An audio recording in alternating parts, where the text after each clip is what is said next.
Hey guys, this is Autumn and Bill with the Saba County Friends of Animals. Today we have our special guest, Kate Beckes. Right? Isn't that how you say it? Okay, I thought so. Kate was the past president and one of the original founders of Saba County Friends of Animals.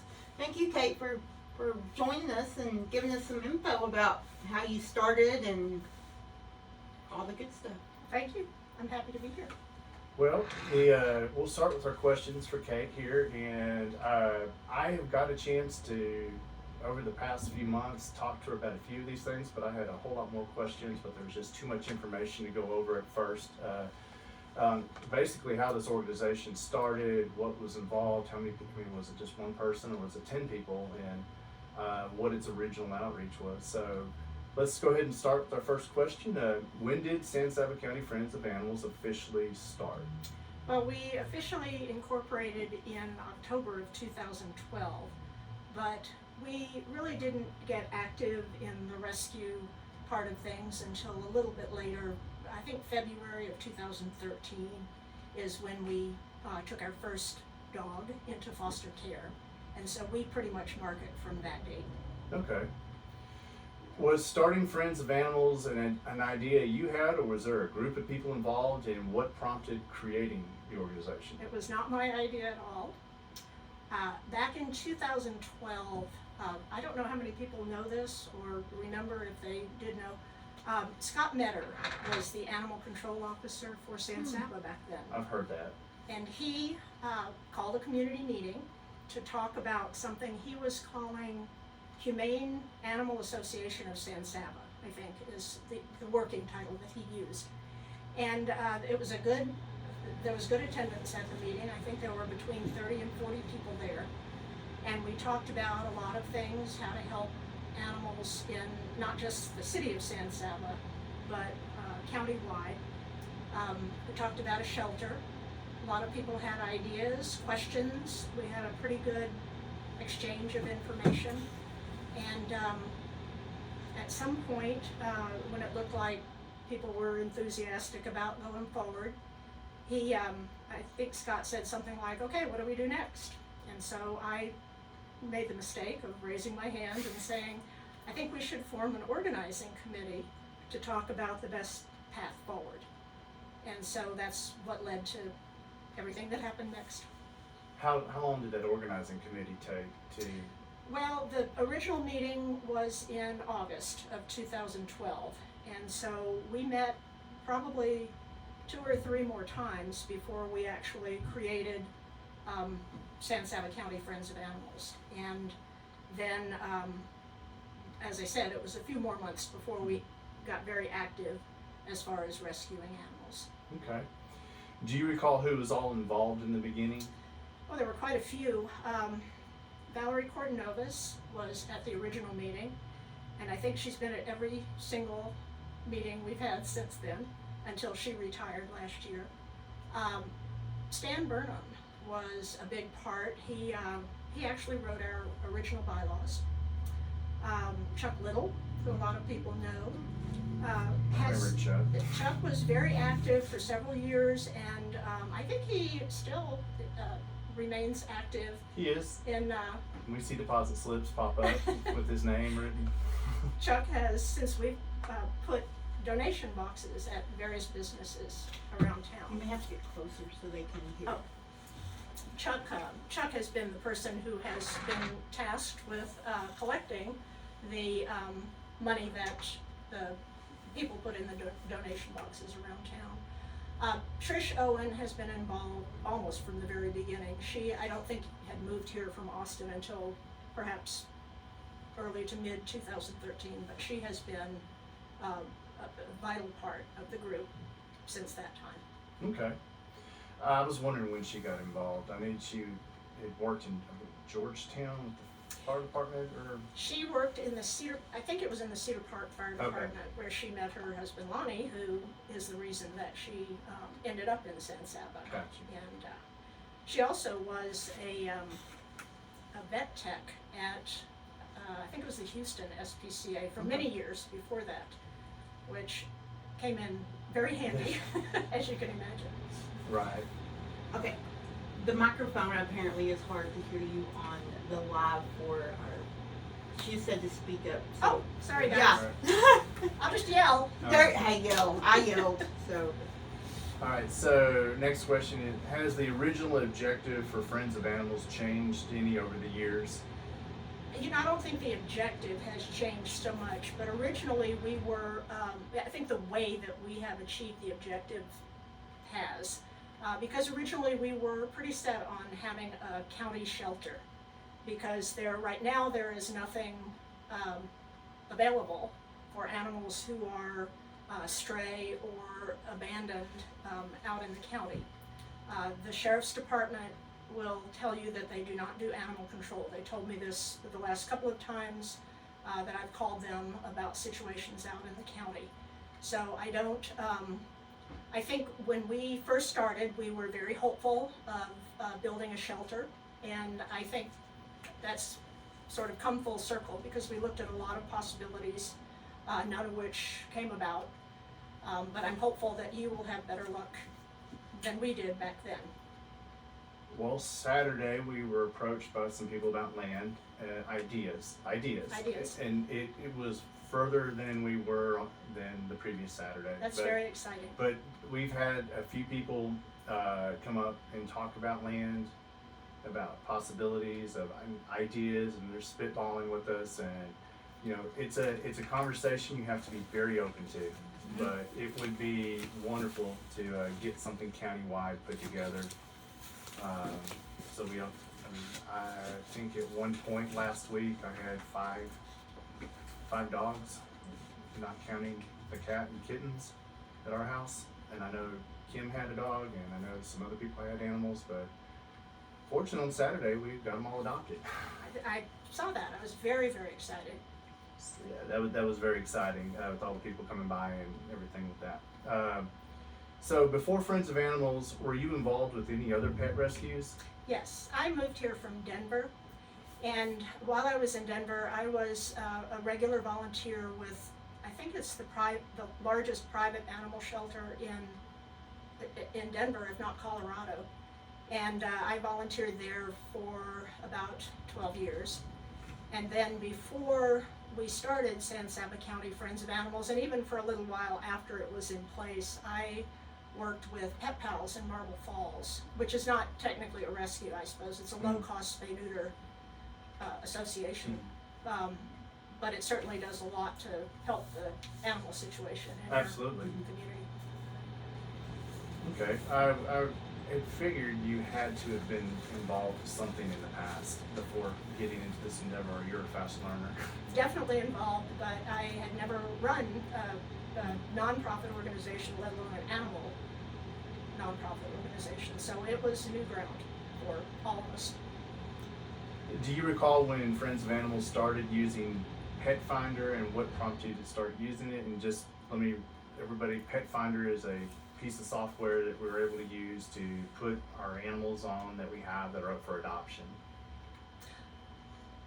I don't remember exactly. We started out using a website called rescueme.org, which, by the way, is available to anybody wanting to rehome an animal, not just a 501c3 or an animal shelter. We started using that, and we had some success with that, and we've always tried to do things to widen our circle of potential adopters, because as everybody knows, with fewer than 6,000 people in San Saba County, and everybody's got one or more pets already, we really needed to find other potential adopters. And so I really don't remember when we started using Pet Finder, but it's been many years, and we've had a lot of success getting pets adopted that way. I would agree with you on that. I've discovered that on the Pet Finder, if we can keep pictures rotated, being fresh, and if you have the animal for 2 months and you've put referenced an age, change it on it. Make some changes in the content, and it's really helped push out to past San Antonio, Houston, Dallas, the Austin area. We've had adopters, and we've had a lot of inquiries come in from basically all the metropolitan areas in the state. So it has done what you wanted the original accomplish. Get outside the San Saba County Exactly. bound.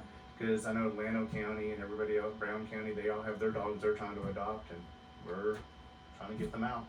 We had a lady who reached out and she saw one of the cats that we had on there, and it was that was specifically what she was looking for. I found it hard to believe that San Saba County was the only one that had it promoted, but hey, it worked.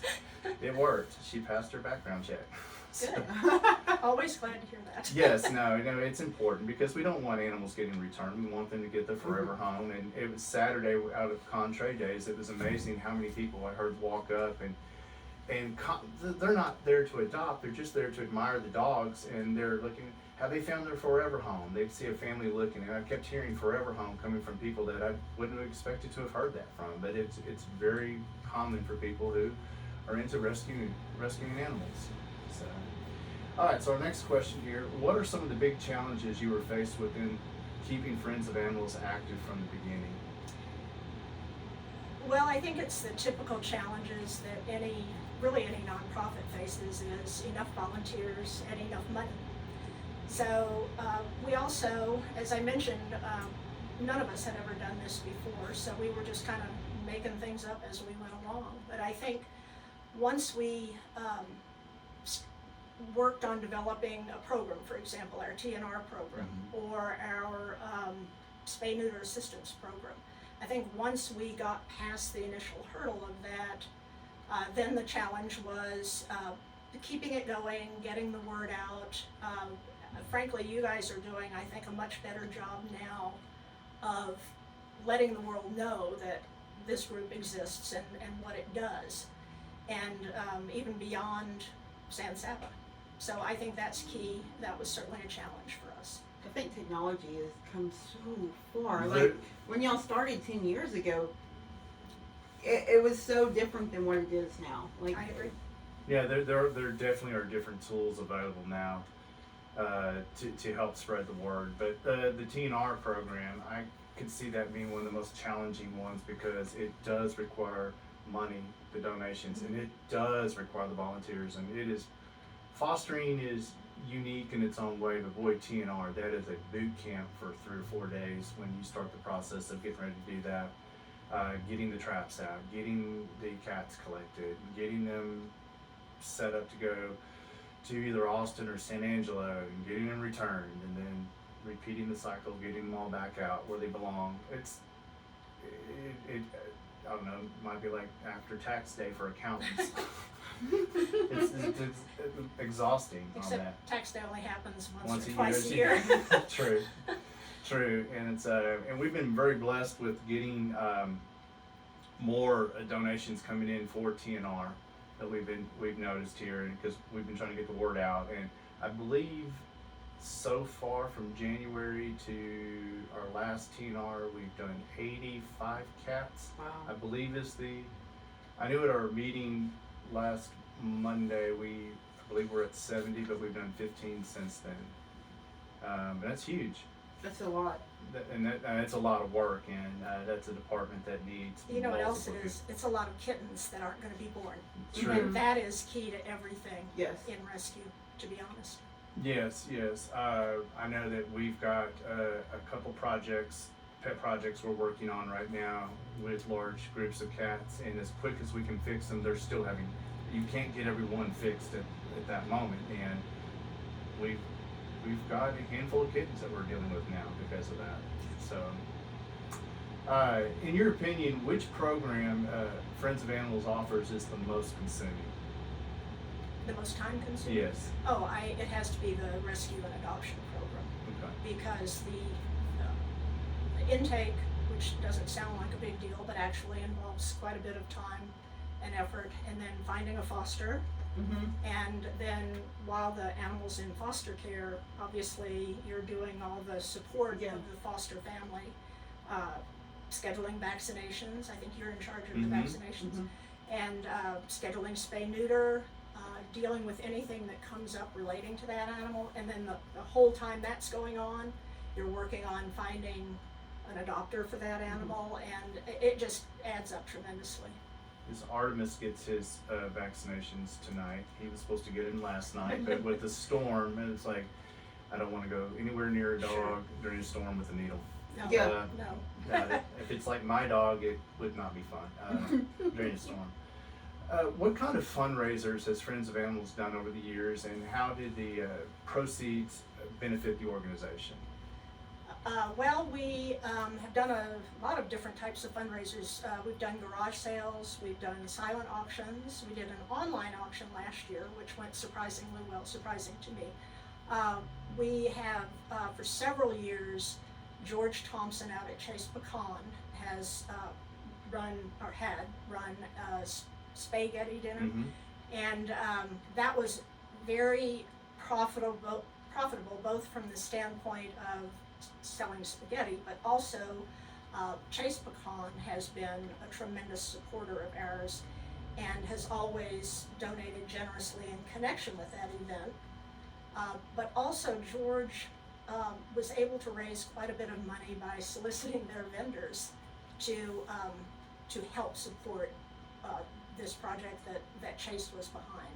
So that I would say was our most profitable fundraiser and the most long-term one. Long term? I mean, several years. I think 8 years. Eight I think years? George did it for 8 years, and I don't know how she was able to keep up with it for that long because it's a lot of effort. We've been talking to her about it and trying to get that resurrected and going. That'd be great. It's kind of something we've noticed always year after year, seeing the sign over at Arrowhead about spaghetti coming up. And George did all that artwork, Yeah. and she did a beautiful job with it. Yes. So the funds that it raised, I kind of just talk about that for a second. I don't think people realize, when we say we get 75, 85 cats fixed, that's not at $5 a cat. No, it's not. Right now, the two low-cost spay-neuter clinics, I think San Angelo is charging us about $50 a cat. It ranges. It varies a little bit. Yeah, it ranges, but I mean, I don't think people just realize the cost that goes into getting the animals fixed or helping someone get their animal fixed here at the local vet through one of our programs. What we pay on that, and then on the adoptions, I don't think people realize I think there is only one dog we're going to have this year that's going to not be in the red when it's adopted, and it was only because it was already fixed. Oh, yes. It was already fixed when we got it. So and it was completely up to date on the shots. I mean, Yes. just could not have had a more streamlined situation come in on that. And that is something you do need to constantly remind people that our adoption fees are not excessive. I think they're still at $100 a dog and $50 a cat. They are right now. And that in no way, shape, or form, except for that one dog that you just mentioned, that covers what the group Correct. puts into. Correct. I know when we had this one dog, we just had the border collie that just got adopted out from the 40 plus acres. People were like, oh, don't fix that dog. And I said, sorry, we're a rescue. That's what we did. This is part of the process of what we're doing here. But like you talked about, how many kittens have not on the streets of San Saba now because of all the cats that we've had fixed so far this year. All right, so the next question here is, has Friends of Animals received grants over the years, and if so, do you recall what the grants helped the organization accomplish? Yeah, we have received many, many grants over the years. We regularly get funding for our trap, neuter, return program, which is very helpful. We have, when COVID hit, we got a couple of different grants for helping people keep their pets at home.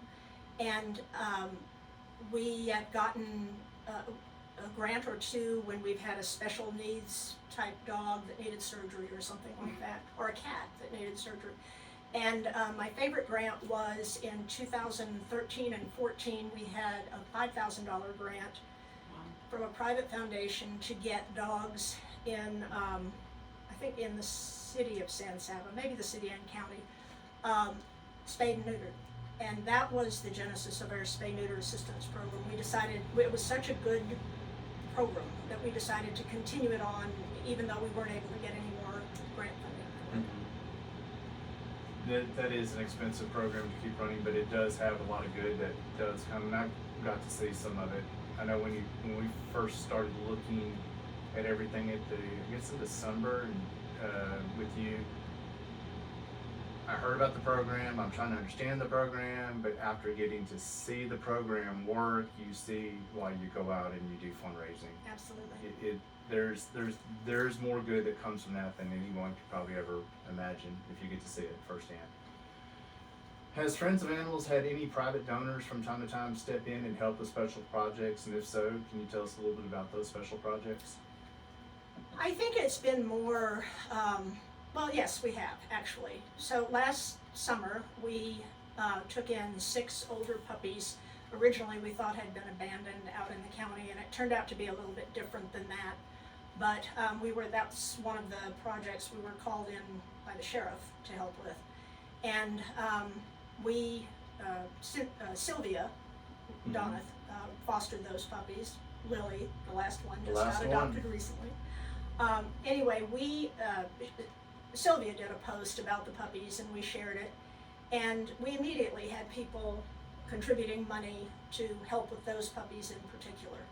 And I've always thought it was very important to let people who do that know that their funds were absolutely used to, we had collected enough money to get the first round of shots. I think one of the puppies had some sort of medical issue we had to take care of, so they all got exams, they got dewormed, they got vaccinated, and that money came in handy because it was an unexpected expense that we had.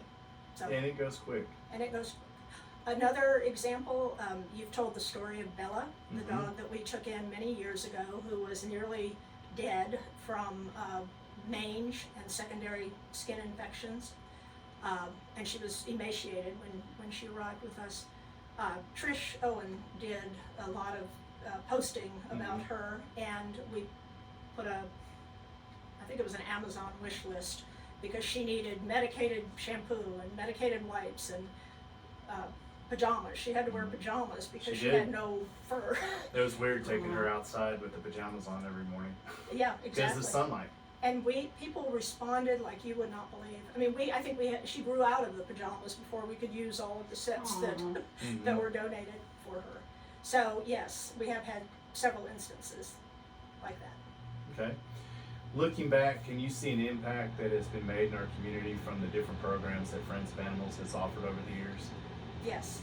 I think that in addition to rescuing animals that were already here, I think the biggest impact, and it's at the heart of everything we do, is spay-neuter. I think we have, every program we have spay-neuter is an element of it, if not the primary reason for it. And I think that our biggest contribution to date has been to kind of get people embracing the idea of spaying and neutering their pets. And you have to do that, because you can rehome everything that comes in front of you, but you'll never ever get ahead of the game if we don't put a stop to all of the animals. Over the weekend, I had someone, why would I do that? And it wasn't a smart aleck question. It was like, oh, seriously, why would I do it? And kind of went over and they're like, that makes sense.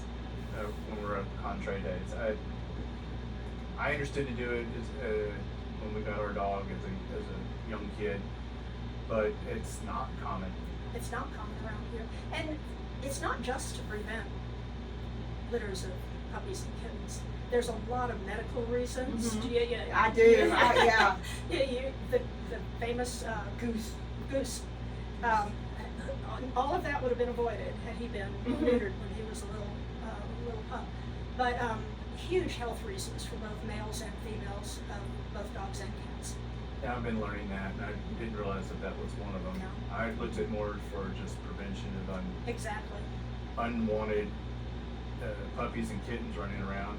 And of course, when living in Austin, it was not uncommon on the weekends as you drive out to the different stores, you'd see someone sitting in the parking lot saying free puppies, free kittens, and and then learning what people use free puppies and free kittens for is a whole nother education. It's like, come on, charge $10, we only Yeah. And it's not to put $10 or $20 in your pocket. It's to prevent the element from coming out there and using them for bait. Yeah. It just blew my mind when Regina educated me on that one. All right. So, is there any special moments you recall over the years that has made all the time and energy you've donated personally to Friends of Animals worth it? Every time I get an update on an animal that we helped, it just it makes it all worth it. I can see that. I mean, I know that when we got to go to last spring, we went to Marble Falls to one of their spring events, and Bella showed was up. there. Bella's mom saw us, and she went and grabbed Bella and brought her up, and it was just so wonderful to see a healthy dog with hair. And then she just And happy. And happy. Happy. They're some of these animals, like, they should be so defeated, and they're not. Like, Exactly. they're happy and thankful. All right, so my final question for you. Would you have done anything different after knowing how the different programs of Friends of Animals have worked in our community? The only thing I think I would have done differently is get you and your amazing tech skills involved, which have made things so much more efficient and doable. Honestly, the website. Mm-hmm. I think for years we've known that we should have one, but my problem with that was I didn't have anyone that either could put it in place or would keep it up. And it's something you really can't just throw up there and No, I probably have. That's it there. I probably have another 4 hours worth of content and pages on the resources to go and add. Exactly. RescueMe.org is one of them. oh yes, I have some information to send you. I need to add on there, and then there is some more contact information for the county. If you find a dog or you find a cat, what steps that you can do. Yes. And then there's some questions that we get asked periodically since the first of this year, and I'm like, I don't know if anybody will go to the website to read it, but we can by all means send them to a place that says, look.